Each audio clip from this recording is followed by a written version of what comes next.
Salut ma communauté bien-aimée. Cette vidéo, c'est pour parler du visa Japon.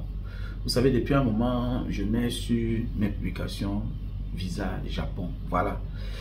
Vous savez, le Japon, c'est ce pays-là qui détient le record de la population la plus vieille du monde. Donc pour cela, tu peux imaginer les stratégies. Ils veulent rajeunir la population. Et ils ont ciblé qui? Nos semblables, nos frères. Et pour moi, c'est une opportunité. Mais pour obtenir le visa, ils ont facilité cela dans certains pays, dans certaines ambassades. Et comme je travaille en partenariat avec certaines agences de voyage, j'ai décidé de vous en parler. Donc, si tu veux, tu vas venir par ici d'abord, en Indonésie, où je me trouve. Tu vois un peu. C'est après avoir eu ta carte de séjour. Tout ceci, en moins de 1 mois, tu es au Japon. Tu vois un peu.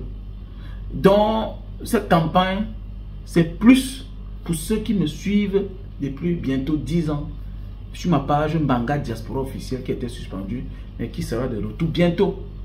Pour ceux qui ne me connaissent pas, qui sont sur cette nouvelle page Diaspora Cam Debout, tout est basé sur la confiance. Car bientôt 10 ans, je n'ai jamais été cité ou nommé dans une affaire d'escroquerie ou bien un scandale financier sur Facebook. Jamais.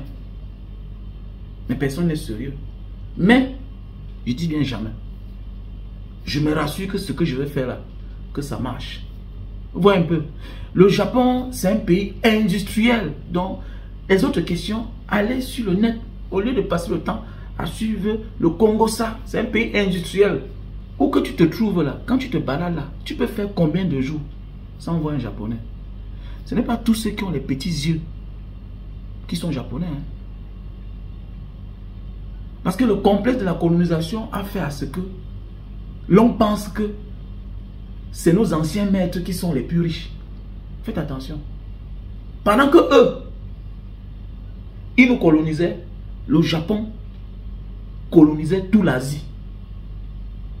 Donc, il faut bien te renseigner. Je ne suis ni consul, ni ambassadeur japonais. S'il vous plaît, je travaille en collaboration avec des agences de voyage indonésiennes. Tout simplement. Et le Japon, c'est ce pays qui détient l'un des passeports les plus puissants du monde. Et parfois, première place. Souvent, c'est Singapour. Mais elle détient l'un des passeports les plus puissants du monde. Donc le Japon n'est pas camarade de quelqu'un.